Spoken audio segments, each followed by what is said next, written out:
Let's kick it! Hi, I'm Marie Knoetig, a healing arts practitioner and author of the Body Within Healing series. I'm going to talk about the missing piece to health and aging gracefully, and I'm here kicking it with Doree. Welcome to the Kicking It with Doree show. I am your host, Doree Allen Nieves, and today my guest is Marie Knoetig. Marie is a healing arts practitioner who has always had a love for exercise and healthy living. After earning a degree in exercise science and going through her own healing journey, Marie has taken 18 years of experience from her successful healing arts practice and put her knowledge in a format to help you help yourself, along with a community of support. Welcome to the show, Marie. Thank you. Thank you for having me. I'm excited to have you here talking with us about how we can help heal ourselves in this world that we have, this culture that we have, especially in America, where it's all about dieting and medicine. And, you know, it's just kind of crazy with the health climate, the medical and political climate of our culture. And you're going to share your expertise with us so that we can take charge and be more proactive with managing our own health. Absolutely. It's really important right now. Oh, yes, for sure. When it comes to healthcare, you know, there's so much conflicting information. It seems like every week there's a new study that tells us what to eat or how much to sleep and all these different creams and potions and medicines that are or are not beneficial to us. And all these do's and don'ts conflict with each other so much, it's so confusing to keep it straight from week to week what's going on. So let's talk about how we can navigate these complex systems of Western and alternative healthcare. I think the first key is getting to know yourself. Because when you walk in front of the practitioner, whether it's a Western or alternative healthcare practitioner, and you don't truly understand your body and what's going on, you're taking their advice, but you don't know how it's going to benefit you. So the more you get to know yourself and how your body feels every day and what happens when you put certain foods in it every day, you start to take better control, because you can sit in front of a practitioner and have aches and pains, and they give you medication for it when all along it was something you were eating, and all you had to do was cut that food. So the more you get to know yourself and the things that you do every day, you start to take back the control. Important that we advocate for our own selves as far as, you know, how we feel, what we need, and working with the healthcare practitioners, because sometimes doctors are wrong. You know, some people regard them as like God, like whatever they says goes. But I know in my particular situation, my husband has so many illnesses. He's got at least 10 different doctors. You know, he has a primary care doctor, then he has all these different specialists. And so you can imagine, you know, as often as we see a doctor, which is like probably 3 to 4 days a week, that we have to continually advocate for ourselves as far as, you know, the things that we need at home to take care of him at home and all these different things with managing his health. And so I think it's really important that you do this and that hopefully you've started to do this before you get sick and before you have an ailment, but it's not too late. Absolutely, because the biggest thing is when you're sitting in front of them, they know their specialty, but they don't know anything else. So everything that you need from them is always in the gray area. So you really have to know yourself and your needs and push for them anytime you're in front of somebody. So the more you get to know yourself, and you also have to take the time to learn the system, which is unfortunate because you're not feeling good. You've got a lot of things going on. But if you don't know how the system works, you don't know where it's going to shortchange you on the other side. And when you say the system, you're talking about insurance, or what are you specifically referring to when you say knowing the system? Any medicine that you undertake, whether it's going to the doctor, whether it's going to the naturopath, whether it's going to the physical therapist, understand what they're able to do for you. So if you go for a consult because you have belly pain and you go see a surgeon, he's only going to talk surgery. You want to know everything you can do, but he's only going to give you the advice on surgery. So if you go into there thinking he's going to give you advice on everything and he only gives you advice on surgery, you think surgery is your only option. Yeah, that's right? true.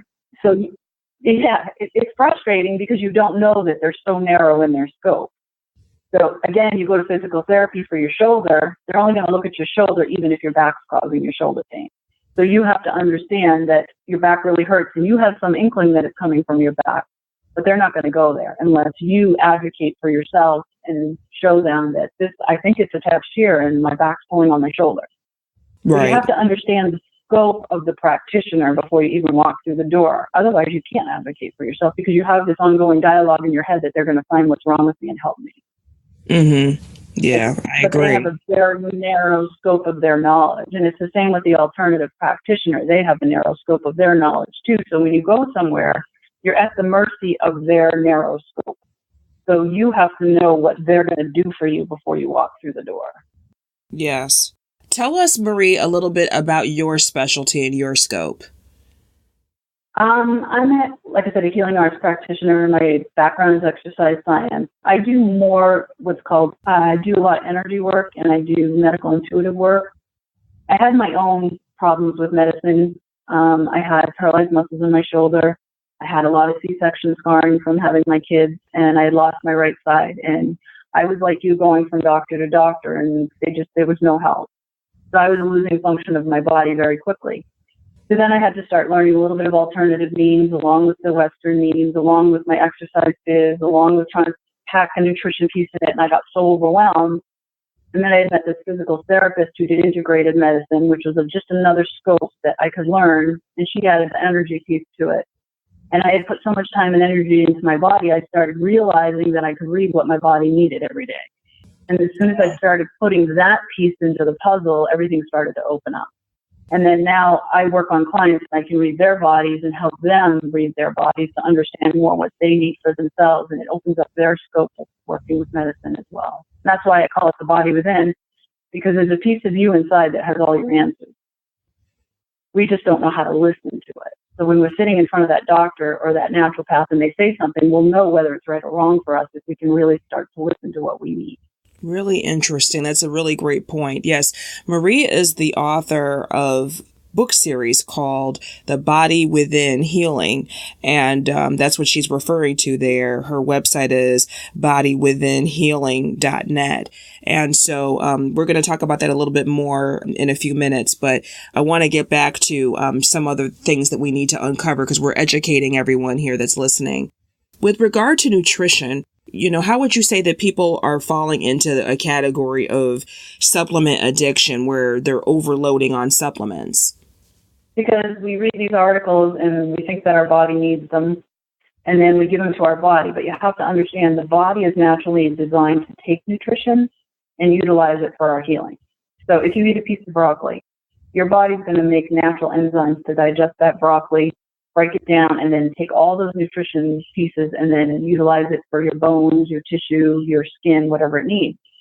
When you take a pill, your body can only recognize so much of that because it's not real. It's not live food. So people go to the supplement before they even go to the food. So now they start weakening those natural abilities their body has to make more enzymes because they just take it to substitute versus building on what our body naturally does. And now the body starts to get confused. So now you're not getting as much. People think that the supplements are better than the food, but ultimately the food is the key because when you take a supplement, sometimes you can target just like a drug. So if you're taking something for your adrenals, all that energy is going to healing your adrenals. But if you just your body needs the nutrition to, say, work on your bone structure, you're not going to go there. You're targeting. So now you're screwing up your body's balance again.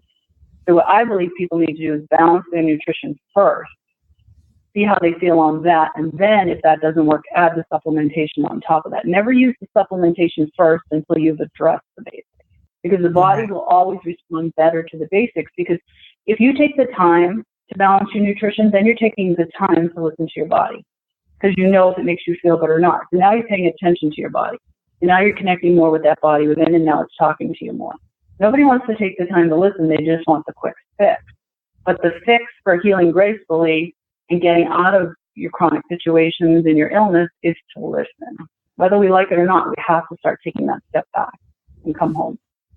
Yeah, and I have heard this so many times being said in various ways that if you don't listen to your body and you neglect it and you ignore it for long enough, the whispers will become screams. And it'll be Yeah, it'll turn into something that you cannot ignore anymore. And at that point, that could have been, and oftentimes could have been prevented, not always, but often, when it starts as a whisper. So for the person who is ready to take control of her health, what do you advise? The first thing I advise is literally starting to work on the nutrition piece, the rest piece, and the exercise piece. Because those three key pieces are the ones that are going to bring your body back into balance. Because stress will take you down, the nutrition will take you down, and just not being in balance, always being in chaos. Because chaos breeds chaos, balance will bring you peace. So as long as you're living in chaos, chaos is going to happen. So the first step is to bring everything back home and start listening. Start taking the time for yourself every day. Do a little bit of something before bed every night. I have that in my book as well. The nutrition piece is huge. I have a lot of stuff in the book about the nutrition piece. I also have a community website that will help you find different answers to, calming yourself and relaxing yourself. But if we don't start at the beginning, there's not a lot of places to go from there because you can't listen to know what you need. Mm-hmm. Yes. There's also something you talk about in the book about the importance of another basic thing, which is like your posture, keeping your body straight, keeping your bones in the right position, because that also affects your energy. Oh, absolutely. Because think about it. If you're a world-class athlete, okay, you're going to play your sport, and they're going to make sure your body has what's called a very good economy of movement, meaning it doesn't cost you much energy to run, jump, skip, because your musculature is so strong and that your legs lift you and your spine connects and every movement is in sync that it doesn't cost you a lot of energy, so you can play your sport much fuller and much more aggressively and not get as tired. The regular population doesn't have access to that. So as we age, injury after injury, and just our bodies getting weak with our core structure falling and our postures dropping, when you go to lift a leg, it weighs a lot. So that's an energy expenditure just to walk across the room or get out of a chair. And that shouldn't cost you any energy. Those are like everyday basic movements. So what happens is our bodies get more fatigued just from being out of sync than just living every day. And it's degrading over time to your body. So the key is to just take a step back, posture's at, learn about where your core stability is at, and start to really assess what you want for yourself. The second book in my series is more about self-assessing, and it's going to be taking it to the next level of, can you get out of a chair with ease? Can you get up and down the stairs with ease? Can you bend over and get into stuff from the dishwasher and bring it back up without straining yourself? Because those are everyday things that we're going to age and we're going to have to be able to do. But if we can't do them before you're 50 or they fatigue us, how are we going to do them at 60 and 70? Right. You have to have that basic ability to your activities of daily living and endurance. And they say it all the time, if you have a traumatic event, a surgery, something like that, and prior to that, you weren't doing really well health-wise, you weren't active, you weren't in good health before, then your recovery is going to be a lot longer. Absolutely. And it doesn't mean that people have to be broke. It just means that you got to get along because everything in your core holds up your spine. It makes your legs work smooth underneath you. It supports your shoulders as you go lift or pull. So the core is the key. So if anyone's going to do anything, it would be walking every day in core. Those are the two basics that you have to focus on. And it's not about crunches that we used to think. It's more functional exercises, like plank and wall sit, and just starting to learn. Go online and look for core exercises that make you feel good, that are using the whole body at once, not focusing on the abs. So you're supporting the back when you're supporting the core. And just learning a little bit about yourself and how weak you are, and then watch yourself progress and get stronger, because now all of a sudden you can get out of that chair easy. You can lift that clothes basket easy. Yeah, because your core, that any kind of exercise that you're doing, like the crunches you were talking about, you're working your stomach and your abdomen, you're also working your back. So yeah, you need that support. Right. And anything you do, even to reach across your desk to go get a pen, if your core is weak, you're going to pull from your midsection, right? And you're going to overstretch your shoulder. Now you're going to hurt your shoulder eventually. So if your core is strong, that's just going to fire and support you just reaching across. Yes. And those are basic everyday things that people do. Sitting down, getting up, reaching for things. Yeah. Now, some folks like to rely on WebMD or YouTube for their health advice. They're just like, let me just check Google real quick and see what they have to say about this, which is not necessarily harmful, but I think some people take it to the extreme. Young people, they may not really understand that everything on the internet has not been vetted and that anybody can put anything up there. Would you explain the importance of checking on where your answers are coming from when you're seeking information and researching? Oh, God, it's huge. I'm faced with that every day when I have cancer patients come in and they want to use alternative versus Western medicine. And I say to them, I'm not against using either because it's your choice and it's your journey. But I can tell you right now, if you're sitting in front of me and you're a cancer patient and you have breast cancer, I can go anywhere and research that if you're stage 1, this is the treatment protocol. If you're HER2, which is like a hormone positive receptor, or if you're triple negative or whatever, these are the protocols, these are the outcomes, these are the side effects of the chemo, these are the 10-year long-term studies, these are the 15. You go to the alternative practitioner, they do a workup on you, they tell you if you do A, B, and C, you should be fine. But I can't research it anywhere. You go to the next practitioner, it's the exact same thing. One doesn't do the same workup, one doesn't give you the same protocol, and I can't research that either. But they're insisting that their information is valid. So the Western model says they're not having studies to back it up. They're saying that the studies, are being hidden or whatever, that they're positive that their stuff works. And it all goes back to anything you read on the internet. Where is the evidence that you're doing what you're doing and it's not going to hurt you? Because so many people now are taking so many herbs that they think because it's all natural, it can't hurt you. Well, all our drugs start as herbs pretty much. So you are missing a lot of things that are very toxic in your body, but you have no evidence of whether you can add one or the other. If you go to the pharmacy and they give you 5 drugs and they interact, the pharmacist is going to tell you to call your doctor. I can't give you those.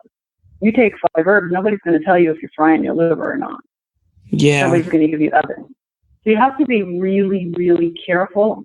I'm not saying Western medicine is better for you because I believe some supplements work as well. You just have to putting this in their body. I mean, I read a lot of the big supplement company websites and they say, take this for your adrenals, take this for your spleen, take this for your hormones. But a lot of their studies are 3 weeks and 6 lab rats. So, and these are big companies, I mean, the ones that market to the doctors, the chiropractors, and everywhere else. I don't know about you, but 3 weeks and 6 lab rats kind of scares me a little bit. Yeah. I'd rather see, it's hard. It's hard for the individual, but you can go on any one of those websites and they'll tell you. So if you decide to take a supplement, WebMD is pretty good right now because they actually have a supplement where they have the drug list where you can go in and find out the side effects of the drugs and the interactions. They do that with supplements now. So somehow they've been getting, I'm not sure where they're getting their information, but you look at something like cat's claw, which is an herb, it'll tell you that it will lower your blood pressure. So if you're on blood pressure medication, you don't want to take it. It'll interact with certain things. They'll do it for St. John's wort. So a lot of the more popular supplements you can find on WebMD that they're starting to do that, which is really helpful for people. I find that to be extremely helpful. So you have to really watch because once you put it in your body, you have to be careful. And as far as self-diagnosis on the internet, I'd be really careful because there's a lot of illnesses out there that are just an accumulation of symptoms that aren't really a diagnosis. So you take some of them, like fibromyalgia, Lyme disease, a lot of them, they can't prove you have it. It's just an accumulation. So you can be diagnosing yourself with everything and anything. It could be you just need to change your diet. You know what I mean?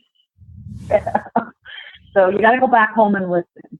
Yeah. Got to be careful with what we look for, because there's so many things and it's very possible that something is a certain way with one person that interacts differently with another person because you have to take into account your genetics and your makeup and your lifestyle. So I think you just can't be too careful when it comes to putting those things in your body. The unfortunate part is, and we see it all the time, if they give you a bad drug, somebody's going to sue for it eventually. It doesn't give you your life back, but at least you get verification that that was what went awry. The other ones, nobody knows you're taking them. Nobody knows if there's any side effects. Nobody knows if it's damaging your health. So even if you go to the doctor, they can't help you to decide what's wrong and what's weighing on you. So you got to be really careful about what you put in your body. To me, food should be the first line of medicine. It really should be. Because food is fuel, and our body fuels and heals off the fuel. I don't believe in calorie deficits. I believe that you should fuel your body to run efficiently and then exercise on top of that, and you would lose weight. Because the minute you put yourself in the deficit, your body has to rob nutrition from somewhere. And if you're robbing your body of nutrition, your body doesn't have enough energy to heal on a daily basis. So, Marie, we have a lot of things that we need to think about and research and ask questions and advocate. That's the message that we're bringing today. In closing, you have said that there are infinite possibilities of health and healing that lie within each of us. Because healing comes in many packages. It can come in medicine. It can come in food. It can come from your loved ones. It can come from just making amends with somebody. It can come from learning more about yourself. There's just so many ways a person heals. It could be just learning about their own bad habits and fixing those, or learning things that your family hasn't healed, that you're starting to repeat those patterns that you need to heal. Healing is all-encompassing. It's not just taking a pill or a supplement or doing an exercise.